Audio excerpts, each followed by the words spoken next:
Alright guys, the date is August 31st, 2015, and it's time for another episode of Adventures in Speed Reading, where I am telling you guys about this pile of DC graphic novels. This is what the pile looked like at the end of last week or the beginning of this week, either one. That's what it looked like, and basically over the last month and a half, I've been trying to read as many of these books on this pile as I can in a given week. And over the last few weeks, I haven't been reading as much from the pile as I was when I first got started. And I think that's just because when I first started, I was like, yeah, I'm going to do this. And I read like 6 or 7 in a week. And then as I kept going, it's like, this is getting to be a little bit daunting. I want to read some other stuff, some stuff from other companies, and that's what I've been doing for the last few weeks. But I did manage to read a few books this week, starting off with 2 Superman books. We have Superman, The Wedding and Beyond, and we have Superman Transformed. These are both stories from the mid-90s.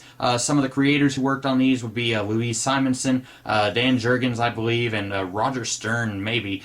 Jerry Ordway, I think, might have done some of these. I'd have to go back and look at the creator credits here, but those are some of the people who were working on Superman around this time. And these 2 stories both were pretty close together. I think there might be one other trade. I don't think it's actually in between these 2, but it's Revenge of the Revenge Squad or something like that, Attack of the Revenge Squad. I cannot remember if that is after the Transform story or in between the Wedding and the Transform story. But there's those 2, and then I also managed to read Batman Chronicles Volume 1, which you may remember from a few weeks ago that I added to the pile. I had ordered it and was added to the pile since I started doing these Adventures in Speed Reading, and then that is something that I finished. So I'll go ahead and tell you about these Superman books, and I don't have a heck of a lot to say about them. And I should also mention, in previous weeks, I would talk about books that I also planned on doing full-on videos for, where I would go more in-depth in my thoughts and review. I don't have that this week. I really don't have a whole lot to say about any of these that would be worth putting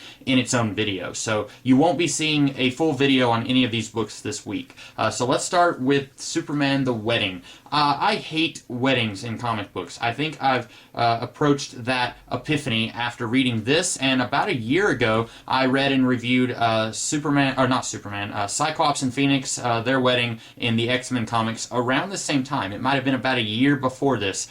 Basically, the reason I hate weddings in comics is because nothing happens. It's a whole lot of really normal, boring, mundane stuff. In this book, you've got a whole lot of Lois. She's trying on dresses, and she's looking at apartments that she and Clark are going to live in. And meanwhile, Clark, he's got this whole little drama where he's being a bit of a jerk to Jimmy Olsen. He keeps saying, like, Jimmy, you know you can't handle being the photographer at my wedding. And Jimmy's all bummed out that Clark is being mean to him. And then later Clark is like, it's because you're going to be the best man. Haha. And it's like, Clark, you're a jerk. You didn't have to lead him on like that. And there's all this really normal, mundane stuff that this book is trying to make an entire story out of. And it's not like this is a normal-sized issue. It's this much of that. And there is a little bit of it that is not that. We get a few issues that take place after the wedding where they're on their honeymoon in Hawaii. And even then, I feel kind of bored because it's just Superman and Lois, or rather it's Clark Kent and Lois, taking out this normal gangster. I can't even remember the guy's name. At one point earlier in the story, Lois took out his brother, and so he kind of wants revenge on Lois, and he also wants something that she unknowingly took from his brother. And basically the whole book is they get married. And you know that if you know anything about Superman comics from this time period, you know that they got married. Yay, good for them. But I want to get back to the actual stuff that I want to see in Superman comics. I want to see him fighting giant gorillas and getting shrunk down and going into the city of Kandor and facing off against Lex Luthor or Brainiac. I want to see that stuff. I don't want to see the drama of why is Clark Kent being a butthead to Jimmy Olsen. I don't care about that stuff. Or if I do, I want it in small doses. I want maybe that to represent 20% of an issue, where the other 80% can be all that stuff I mentioned, where you're fighting Metallo or Parasite or the Toyman. I want to see that stuff be the predominant stuff in a Superman comic. And unfortunately, that's not going on here. So I wouldn't recommend this, and it's not because it's a flat-out bad book. It's just kind of boring and dull. Not a lot happens here other than they get married. Yay, good for them, but you don't have to spend that much time dealing with that storyline. And then you also have got it turned around here, Superman Transformed. And this is kind of a notorious story from the 90s where Superman becomes this blue energy being that you see here. And a lot of people really hated this just because they messed with the design of Superman. And I don't hate it because of that. The design of Superman itself, I don't feel like that's a sacred cow. I don't think that they have to leave the design of Superman the way it is. If you'll notice, when you go back and look at Action Comics issue 1, Superman's design has changed a little bit over time. And there have been people who have made little tweaks and changes here and there. I think the reason that people hate this is because, A, the design itself isn't very good. This looks like a character who would be part of the Legion of Superheroes in the 1990s. It doesn't look like the design that you want to saddle with your flagship character who's been around for 60 years by this point, roughly 60 years. It really isn't a great design for Superman. It might have been okay for like someone who is a member of the Legion of Superheroes, but I didn't really care for this design, and it felt very ambitious, really. It felt like they were really trying to prepare for the 21st century, like this is going to be how Superman looks for the next 30 years. And, you know, that's not the way it happened. He lasted like this maybe 4 years, if that. I know that in Grant Morrison's Justice League, at the beginning of that run, he was in the Blue Energy costume, and then actually, at the very beginning, he was in the normal mulleted costume, and then he was in the Blue Energy costume for like maybe 2 of the storylines in Grant Morrison's run. And I don't know how long this era lasted, because there's a huge gap in my Superman comics where it goes from he's in the Blue Energy costume to like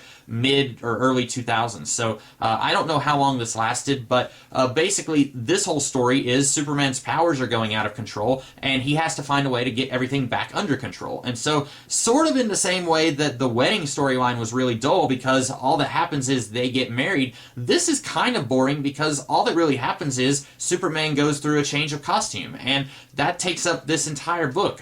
His powers are kind of on the fritz very early on, and then each issue is him trying to figure out a way to fix this, and he's going through these problems. And I should also mention that in the wedding storyline, Clark was actually depowered. He was going through this big thing where after the final Night crossover, which is a story, it wasn't a Superman story, it was more of a DC Universe story. After that crossover, Superman had lost his powers and was depowered throughout the entire wedding, and that was a big part of the drama going on in that. And so at the beginning of this book, the Transformed book, Superman is still depowered, then he gets his powers back, but then he's also got some new weird powers that are quickly becoming dangerous to him and everyone around him. And the whole book is basically, look, he gets a new costume here. So would I recommend Transformed? No. I think it works a little better than the wedding storyline, but not much better. You could very easily skip both of these books and you wouldn't be missing a whole lot from Superman. You can find some better Superman stories out there. And then lastly, I want to talk about Batman Chronicles Volume 1. I'm going to go ahead and say this story is not good. This book. These comics collected in this book, they are not very good. Most of them are pretty bad. Either the pacing is just really weird, or the drawings aren't very good, even for the time period. There are other artists from this time period that I feel are superior to what we're getting here. Sometimes the writing is really stilted. It's just not very good. The reason I got this is because it's a little bit entertaining just to see some of the horrible stuff that's going on here. Sometimes it's entertaining. There's a famous panel of Batman with a cloth wiping a woman's face, and he says, "Quiet," or "Papa Spank." That's a very famous panel that a lot of people, I'm pretty sure, think that that's a Photoshop panel. In fact, for the longest time, I thought that it was Photoshopped. It's not. That's in this book. There's also some other funny stuff here. That's some of it is actually funny, and some of it's like, ooh, that's a little bit unfortunate that they went in that direction. That's very racist or very sexist or whatever. But what's very interesting about this book is seeing the formation of the Batman that we know and love today. Because when he first started off, he was basically just a ripoff of the Shadow and Dick Tracy. His Rogues Gallery feels very much like Dick Tracy villains, while the character himself feels a lot like the Shadow. And it took a long time for a lot of the elements of Batman that we recognize as being inherently part of Batman to surface over time. For example, in these early stories, Batman did not fight crime in Gotham City. He fought crime in New York City. And throughout this entire book, Gotham is not mentioned at one time. In this book, you get a few villains that you've probably heard of.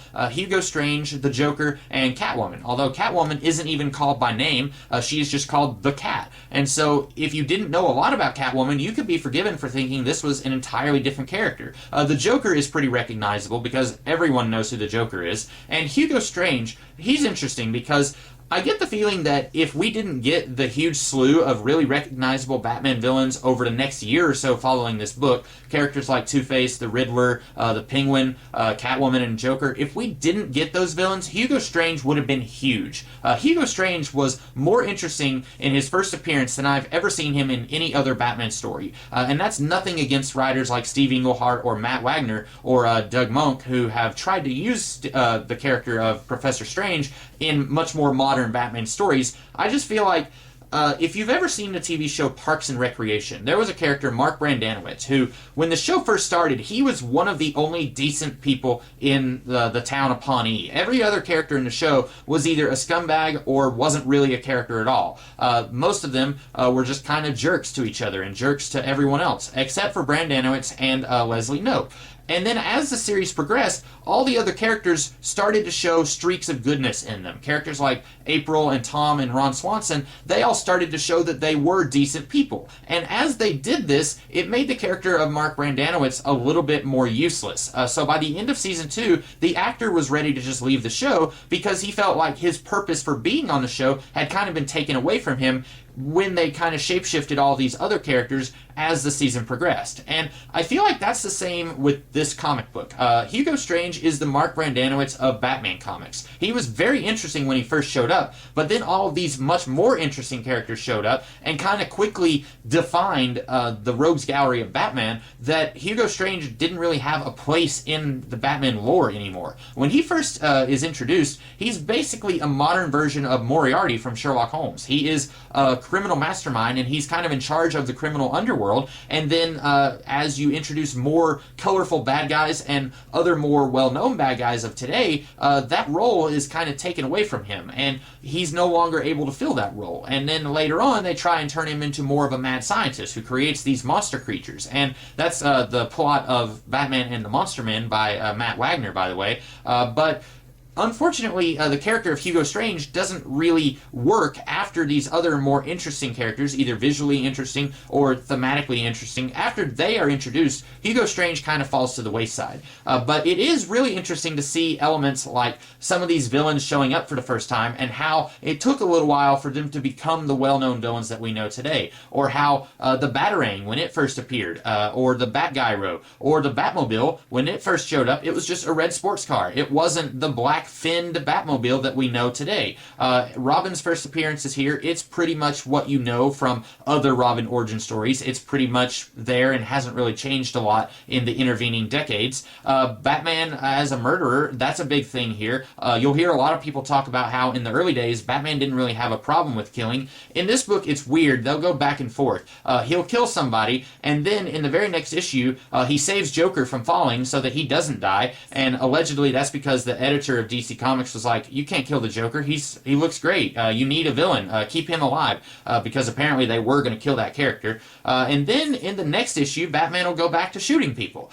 So it's weird how they'll go back and forth on that, how he doesn't really have a firm no-killing code yet, but that really didn't manifest itself as a code until like the 70s, because in the 50s and 60s, Batman didn't kill people because those comics were aimed at children, whereas in the 70s, it actually became a part of his character. But it is really interesting to see a lot of the elements of Batman slowly forming in this book. And if you are interested in that sort of thing, I would recommend this book. And it's not a horrible slog to get through, but it's not the best comic that you're ever going to read. It's not the best Batman comic you're ever going to read. And if you want to read it just for a good story, you will definitely want to skip this book. So those are my thoughts on those three books that were taken off of the pile. And Also, I added 2 other books to the pile, which you can see in this picture. This is what the pile looks like now. At the top of the pile, you will see Superman, The Adventures of Nightwing and Flamebird, and Superman 321 Action.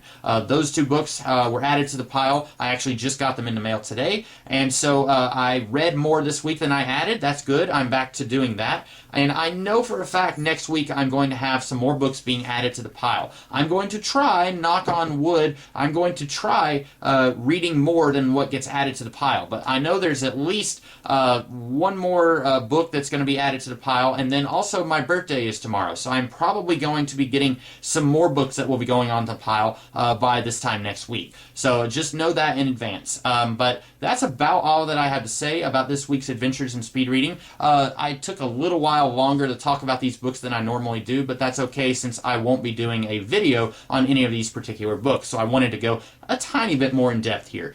So that's all I have to say. I hope that you guys enjoyed this video, and I will be doing other videos throughout the week, and I'll see you guys in a week with another episode. Peace out. I'll see you later.